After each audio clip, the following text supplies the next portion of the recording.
गुरु प्यारी साध संगत जी, ज्ञान की कहानियां में आपका स्वागत है।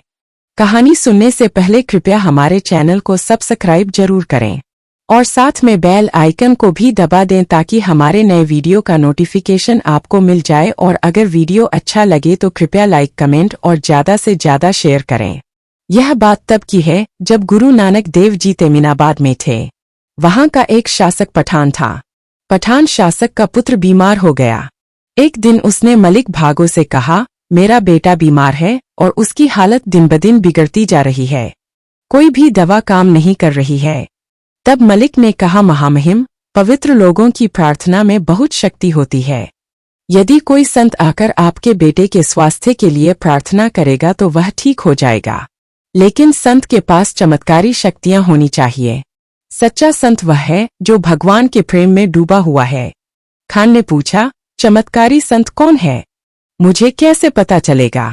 मलिक ने उत्तर दिया, सभी साधुओं को बुलाओ और उन्हें कैद में रखो और उनसे कहो कि तुम उन्हें तभी मुक्त करोगे जब तुम्हारा बेटा ठीक हो जाएगा। फिर जो भी सच्चा संत होगा वह चमत्कार करेगा। खान के लोग उन सभी साधुओं को जबरन ले आए जिनका नाम मलिक ने सुझाया था। गुरु नानक चूंकि उस क्षेत्र में थे इसलिए उन्हें भी लाया गया। मलिक ने उनका नाम भी सुझाया था। खान के आदमियों द्वारा लाए गए सभी साधु एक साथ बैठे थे। जब भाई लालो यह सुना कि खान के आदमियों ने गुरु नानक को बंदी बना लिया है, वह तभी गुरुजी के पास दौड़ा। गुरु को कैद में देखकर वह रोने लगा और बोला, यह दुनिया पागलों से भरी है जो पवित्र लोगों के दुश्मन हैं और उन्हें कष्ट देते हैं। गुरु ने उसे सांत्वना दी, लालो, दुखी मत हो, भगवान का नाटक देखो, यह भी उनका एक चमत्कार है। अब खान आया और बोला, ओह भगवान के बंदों, आप मेरे बेटे को ठीक कर दें, प्रार्थना करें कि वह ठीक हो जाए। सभी साधु चुप रहे, लेकिन गुरु बोले, हे खान, क्या तुमने बबूल के पेड़ पर अंगूर उगते हुए सुना है? खान ने उत्तर दिया, ये नहीं। तब गुरु ने पूछा, क्या बल कृपा ला सकता है? उनका मतलब था, आपने साधुओं को बलपूर्वक लाया है और उन्हें कैद में रखा है और वे पीड़ित हैं, फिर भी आप अपने बेटे की भलाई की उम्मीद करते हैं।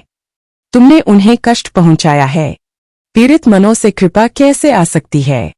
जब खान ने यह सुना तो उसके दिल में एहसास हुआ कि यह तपस्वी सही था और उसके बेटे के प्रति लगाव ने उसे गुमराह किया था। वह विनम्र हो गया और उनसे विनती की, दयालु बनो, दया करो, हे साधु लोगों। गुरु ने कहा, खान, जो होगा होने दो, इसे भगवान पर छोड़ दो। खान अब विनम्र हो गए, मुझे माफ कर दो, लेकिन प्रार्थना करो कि मेरा बेटा ठीक हो जाए। गुरु नानक देव जी आमतौर पर वे चमत्कार नहीं करते थे। तब उसने सोचा कि यह मूर्ख खान साधुओं पर अत्याचार कर रहा है और इन्हें मुक्त कर देना चाहिए। उनमें से कुछ भक्त थे और बिना किसी गलती के बंधुआई में थे। प्रभु की इच्छा यह है कि यदि प्रभु के किसी जन को कष्ट हो तो उसे शांति मिले।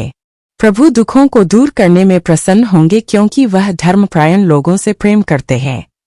गुरु ने अपनी आंखें बंद कर लीं। जब उन्होंने उन्हें खोला तो उन्होंने कहा, हे खान, आपके बेटे का स्वास्थ्य संतों की बची हुई रोटी में है। खान ने कहा, कुछ भी हो, बस मेरे बेटे को ठीक कर दो। तब गुरु ने भाई लालो से कहा, लालो, जाओ और अपने घर से रोटी ले आओ। भाई लालो गया और रोटी लाया और वह खान के बेटे को खाने के लिए दी। जल्द ही खान का बेटा बिल्कुल ठीक हो गया। खान यह देखकर आश्चर्यचकित रह गया कि गुरु के पास कितनी शक्ति थी। पास ही खड़ा मलिक भागो स्तब्ध रह गया और डर से कांपने लगा। दरबार में सभी लोग स्तब्ध रह गए और यहाँ तक कि बलपूर्वक लाए गए साधु भी आश्चर्यचकित रह गए।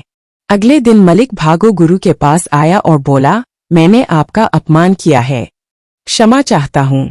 तब गुरु ने कहा, मेरा अपमान किया? नानक का अपमान? नानक का अपमान नहीं है। उस अपमान से डरो जो तुमने अपना और लोगों का किया है। उस अनादर से डरो जो तुम प्रभु के प्रति दिखा रहे हो। जानवरों और पक्षियों को देखो, वे भोजन के लिए पूरे दिन घूमते रहते हैं। दूसरे शब्दों में यह उनकी कड़ी मेहनत है और वे अपना पेट भरते हैं। वे हमेशा खुश रहते हैं, हमेशा स्वस्थ रहते हैं और स्वतंत्र रूप से उड़ने की आजादी और आनंद का आनंद लेते हैं। कड़ी मेहनत संतोष और ईमानदारी से जीने की कुंजी है। कड़ी मेहनत से शरीर स्वस्थ रहता है। प्रभु की राह पर कड़ी मेहनत खुशी देती है। लोगों का शोषण करके और छल से कमाया गया धन और फिर उस धन को जमा करके उस पर सांप की तरह बैठ जाना शरीर, मन और आत्मा की बीमारी को आमंत्रित करना है। देखिए, आप सही रास्ते से चूक गए हैं। तुमने अपने भीतर का आत्म नष्ट कर दिया है। तुमने अपने अंदर की आत्मा को मार डाला है।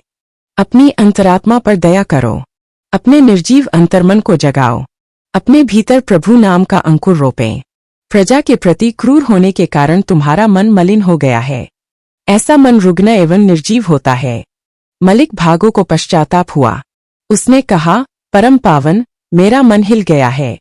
आप जो कुछ भी कहते हैं वह मेरे लिए मधुर है, परंतु कृपया मुझे बताएं कि मैं इस बुढ़ापे में और इस आलसी शरीर के साथ कैसे श्रम कर सकता हूँ।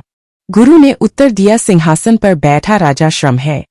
सिर पर टोकरी रखने वाला मजदूर श्रमिक है।